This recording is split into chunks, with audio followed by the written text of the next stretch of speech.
പ്രിയപ്പെട്ട വിദ്യാർത്ഥികളെ, ഞാൻ അഖിൽ മഞ്ചേരി. എ പ്ലസ് മലയാളം എന്ന യൂട്യൂബ് ചാനലിലേക്ക് എൻ്റെ എല്ലാ പ്രിയപ്പെട്ട കുട്ടികൾക്കും ഒരിക്കൽ കൂടി സ്വാഗതം. നമ്മളിന്ന് SSLC അടിസ്ഥാന പാഠാവലിയിലെ അമ്മത്തൊട്ടിൽ എന്ന് പറയുന്ന കവിതയുടെ ചോദ്യോത്തരങ്ങളാണ് ചർച്ച ചെയ്യുന്നത്. അപ്പോൾ വളരെ കൃത്യമായിട്ട് പാഠഭാഗങ്ങൾ കാണുക, പരീക്ഷയ്ക്ക് കൃത്യമായ രീതിയിൽ എഴുതി വയ്ക്കാനും നിങ്ങൾക്ക് സാധിക്കട്ടെ എന്നുകൂടെ ആശംസിച്ചുകൊണ്ട് നമുക്ക് നേരിട്ട് പാഠഭാഗത്തിലേക്ക് പ്രവേശിക്കാം. അപ്പോൾ ആദ്യമായിട്ട് എന്താണ് അമ്മത്തൊട്ടിൽ എന്ന് പറയുന്ന തലക്കെട്ടിൻ്റെ സവിശേഷത എന്ന് നമ്മൾ മനസ്സിലാക്കി വെക്കണം. എന്താ അമ്മത്തൊട്ടിൽ എന്ന് പറയുന്ന തലക്കെട്ടിൻ്റെ സവിശേഷത എന്ന് പറയുന്നത്? ഈ അമ്മത്തൊട്ടിൽ എന്ന് പറയുന്നത് ശരിക്കുള്ള ഒരു സംഭവം തന്നെയാണ്. എന്താ അമ്മത്തൊട്ടിൽ എന്ന് പറഞ്ഞാൽ, ഈ ഒഴിവാക്കപ്പെടുന്ന കുട്ടികൾ, ആരോരുമില്ലാത്ത കുട്ടികൾ, ഇവരെയൊക്കെ താമസിപ്പിക്കുന്ന സർക്കാരിൻ്റെ ഒരു ഇടമാണ് അമ്മത്തൊട്ടിൽ എന്ന് പറയുന്നത്. ഈ കവിതയിൽ അമ്മയെ ഉപേക്ഷിക്കുന്നതിനുള്ള ഇടമായിട്ടാണ് അമ്മത്തൊട്ടിൽ ആര് വിശേഷിപ്പിക്കുന്നത്? കവി വിശേഷിപ്പിക്കുന്നത്. നമുക്കറിയാം, ഈ അമ്മയും കുട്ടിയും തമ്മിലുള്ള ബന്ധം എന്താണ്? വാർദ്ധക്യം, അല്ലേ? ഈ വയസ്സാവും തോറും വയസ്സ് എത്രത്തോളം കൂടിപ്പോകുന്നു അത്രത്തോളം നമ്മൾ കുട്ടിത്തത്തിലേക്ക് സഞ്ചരിക്കും. നമ്മുടെ ഓർമ്മകളും നമ്മളുടെ ആരോഗ്യവും ഒക്കെ നഷ്ടപ്പെട്ട് കുട്ടിത്തത്തിലേക്ക് നമ്മൾ എത്തിച്ചേരും. ഇവിടെ ആരോഗ്യം നഷ്ടപ്പെട്ടു പോയിട്ടുള്ള ഒരു കുട്ടിയെ പോലെ പരിചരിക്കേണ്ട അമ്മയെ രാത്രിയിൽ ഭാര്യയുടെ വാക്ക് കേട്ട് മകൻ ഉപേക്ഷിക്കാൻ പോകുന്നിടത്താണ് ഈ കവിത ആരംഭിക്കുന്നത്. നോക്കണേ, അടുത്ത ചോദ്യം ഇതാണ്: അമ്മയുടെ വാർദ്ധക്യാവസ്ഥകളെ എഴുത്തുകാരൻ എങ്ങനെയാണ് അടയാളപ്പെടുത്തുന്നത് എന്നുള്ളത് നമ്മൾ മനസ്സിലാക്കണം. ആദ്യത്തെ പാരഗ്രാഫ് നോക്കിയാൽ മനസ്സിലാക്കാൻ പറ്റും ഈ പാഠത്തിൻ്റെ ഈ ചോദ്യത്തിൻ്റെ ഉത്തരം എന്ന് പറയുന്നത്. അപ്പോൾ എന്താണ് അമ്മയുടെ വാർദ്ധക്യാവസ്ഥ? കാറിൻ്റെ പിൻസീറ്റിൽ അമ്മയെ നേരെ ഇരുത്തിയിട്ട് ഒരു ഭാഗത്തേക്ക് ചെരിഞ്ഞ് മടങ്ങിയാണ് അമ്മ ഇരിക്കുന്നത്, അല്ലേ? അവിടെ തന്നെ അമ്മയുടെ ശാരീരിക അവസ്ഥ ഒന്ന് നോക്കി. നേരെ ഇരിക്കാൻ പോലും ശേഷിയില്ലാതെ ഒരു ഭാഗത്തേക്ക് ചെരിഞ്ഞുകൊണ്ടാണ് അമ്മ ഇരിക്കുന്നത്. പിന്നെയോ കണ്ണുകൾ അമ്മയുടെ കണ്ണുകൾ എങ്ങനെയാണ്? മങ്ങി പഴകിയിട്ടുള്ള പിഞ്ഞാണത്തിന്റെ നിറമാണ്. 3, കൈകൾ എങ്ങനെയാണ്? നീര് വറ്റിപ്പോയ കൈകൾ, ഒന്ന് നിവർത്താൻ പോലും കഴിയാതെ മാറോട് ചേർത്ത് കൊണ്ടാണ് അമ്മ ഇരിക്കുന്നത്. പിന്നെയോ കണ്ണുകളുടെ അടുത്ത പ്രത്യേകത കൂടി പറയുന്നുണ്ട്. പാടയും പീളയും മൂടിയിട്ടുള്ള കണ്ണുകൾ ഏറെ പണിപ്പെട്ട് അടച്ചു തുറന്നുകൊണ്ടാണ് അമ്മ ഇരിക്കുന്നത്. അപ്പോൾ കണ്ണുകളൊന്ന് അടച്ചു തുറക്കാനുള്ള ശേഷി പോലും അമ്മയ്ക്കില്ല എന്നുള്ളത് കൂടി നമ്മൾ മനസ്സിലാക്കുന്നുണ്ട്. ഇങ്ങനെയുള്ള അമ്മയെയാണ് മകൻ ഒഴിവാക്കാനായി പോകുന്നത്. അപ്പോൾ 4 കാര്യങ്ങൾ അവിടെ മനസ്സിലാക്കി വെക്കണം. ഒന്നെന്തായിരുന്നു? ഒന്ന് നമ്മൾ പറഞ്ഞത്, ഒരു ഭാഗത്തേക്ക്, കാറിൻ്റെ പിൻസീറ്റിൽ നേരെ ഇരുത്തിയിട്ട് ഒരു ഭാഗത്തേക്ക് ചെരിഞ്ഞ് മടങ്ങിയിരിക്കുന്ന അമ്മ. 2, നീര് വറ്റിപ്പോയ കൈകളൊന്ന് നിവർത്താൻ പോലും ആവാതെ മാറോട് ചേർത്ത് പിടിച്ചിട്ടുണ്ട്. 3, അമ്മയുടെ കണ്ണുകൾ മങ്ങി പഴകിയിട്ടുള്ള പിഞ്ഞാണത്തിന്റെ നിറമാണ്. 4, പാടയും പീളയും മൂടിയിട്ടുള്ള കണ്ണുകൾ ഏറെ പണിപ്പെട്ട് അടച്ചു തുറന്നുകൊണ്ട് അമ്മ ഇരിക്കുന്നു എന്ന് പറയുന്നിടത്താണ് അമ്മയുടെ വാർദ്ധക്യാവസ്ഥകൾ വളരെ വ്യക്തമായിട്ട് കവി അടയാളപ്പെടുത്തുന്നത്. ഇനിയുള്ള ഭാഗങ്ങളിലൊക്കെ അമ്മയെ ഉപേക്ഷിക്കാനായി മകൻ പോകുന്ന ഇടങ്ങളെ കുറിച്ചിട്ടാണ് പറയുന്നത്. എവിടെയാണ് ആദ്യമായിട്ട് അമ്മയെ ഉപേക്ഷിക്കാനായി പോകുന്നത്? ഈ പാഠഭാഗത്തിൽ കുട്ടികളുടെ മാർക്ക് പോകുന്നത് ഈ ഉപേക്ഷിക്കാൻ പോകുന്ന ഇടങ്ങൾ കൃത്യമായ രീതിയിൽ അടയാളപ്പെടുത്തിയെങ്കിൽ മാത്രമേ നമുക്ക് മാർക്ക് കിട്ടുള്ളൂ. ഈ ഉപേക്ഷിക്കാൻ പോകുന്ന സ്ഥലങ്ങളുടെ ഓർഡർ ഒന്ന് മാറിപ്പോയി കഴിഞ്ഞിട്ടുണ്ടെങ്കിൽ അവിടെ നമ്മുടെ മാർക്ക് നഷ്ടമാവും. അപ്പം ആദ്യം എവിടേക്ക് പോകുന്നു? മാളിൻ്റെ മുമ്പിലേക്ക് ഉപേക്ഷിക്കാനായി പോകുന്നു. എന്താ മാളിൻ്റെ മുമ്പിൽ അമ്മയെ ഉപേക്ഷിക്കാൻ പറ്റാത്തതിൻ്റെ കാരണം? പെറ്റുകിടക്കുന്ന ഒരു പട്ടി അതിൻ്റെ മക്കൾക്ക് ആപത്തുണ്ടാവും എന്ന് വിചാരിച്ച് കുരച്ചുകൊണ്ട് കുതിച്ചു ചാടുന്നിടത്ത് മകൻ എന്ത് ചെയ്യുന്നു? അവിടെ അമ്മയെ ഉപേക്ഷിക്കാൻ മകന് സാധിക്കുന്നില്ല. പരീക്ഷയ്ക്ക് വരുന്ന ചോദ്യം ഇതാണ്: പെറ്റുകിടക്കും തെരുവ് പട്ടിക്ക് എന്തൊരുറ്റം, കുരച്ചത് ചാടിക്കുതിക്കുന്നു, സന്ദർഭം വിശദമാക്കുക എന്ന് പരീക്ഷയ്ക്ക് ചോദിക്കും.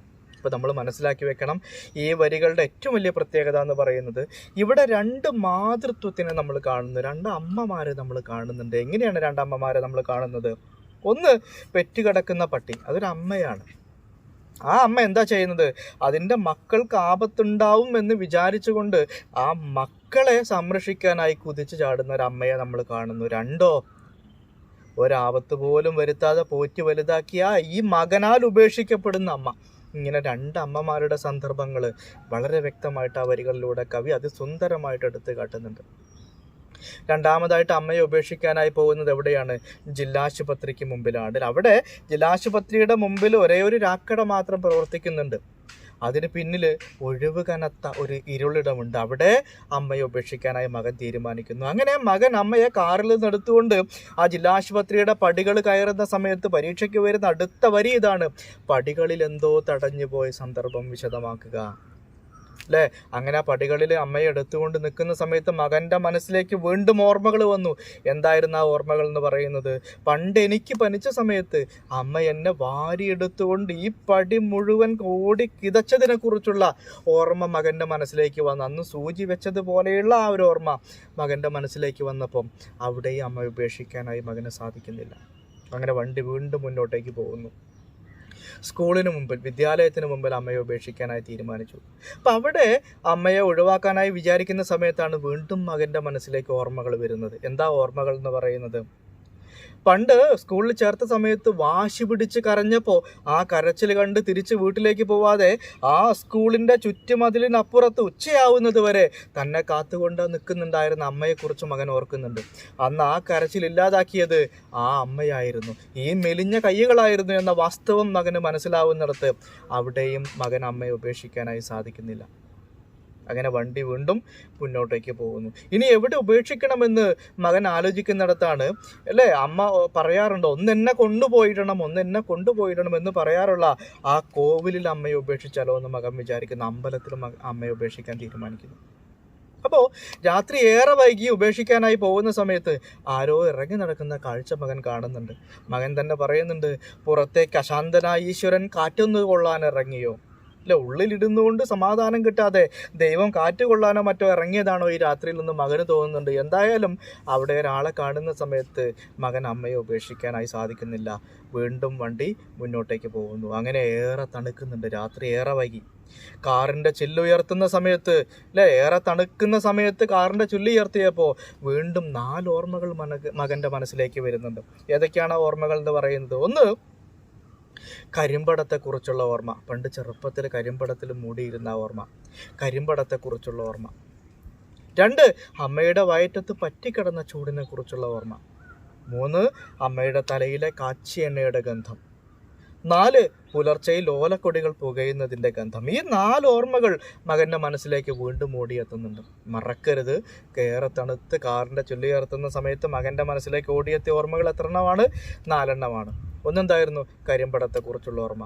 2, അമ്മയുടെ വയറ്റത്ത് പറ്റിക്കിടക്കുന്ന ചൂടിനെ കുറിച്ചുള്ള ഓർമ്മ. 3, അമ്മയുടെ തലയിലെ കാച്ചിയ എണ്ണയുടെ ഗന്ധം. 4, പുലർച്ചയിൽ ഓലക്കൊടികൾ പുകയുന്നതിൻ്റെ ഗന്ധം. അങ്ങനെ മകൻ തീരുമാനിക്കുന്നു, അമ്മയെ ഉപേക്ഷിക്കാനായിട്ട് സാധിക്കില്ല എന്ന തീരുമാനം മകൻ മനസ്സിലാക്കുന്നു. അങ്ങനെ ഒന്നിനും കൊള്ളരുതാത്തെന്നവൾ ഇന്നും പഴി പറഞ്ഞിരിക്കും. ചിലപ്പോൾ ഭാര്യ ഇന്നും പറയാൻ സാധ്യതയുണ്ട്, ഒന്നിനും കൊള്ളരുതാത്തവനാണ് താനെന്ന്. കാരണം അമ്മയെ രാത്രി ഉപേക്ഷിക്കാൻ വേണ്ടി പറഞ്ഞിട്ട് അതിനുപോലും പറ്റാത്ത മകനായി പോയല്ലോ എന്ന് ഭാര്യ ചിലപ്പോൾ പറയാൻ സാധ്യതയുണ്ട്. എന്തായാലും മടങ്ങാതെ വയ്യ എന്ന് മകൻ തീരുമാനിച്ച് പുറകിലെ സീറ്റിലേക്ക് നോക്കുമ്പോൾ കാണുന്ന കാഴ്ച എന്താണ്? വലത്തോട്ട് പൂർണ്ണമായി ചാഞ്ഞ് മയങ്ങി കിടക്കുന്ന അമ്മയാണ് മകൻ കാണുന്നത്. കണ്ണുകൾ എന്നേക്കുമായി തുറന്നു വെച്ചിട്ടുണ്ട്. പരീക്ഷയ്ക്ക് വരുന്ന ചോദ്യം എന്താണ്? അമ്മയ്ക്ക് എന്ത് സംഭവിച്ചിട്ടുണ്ടാകാം?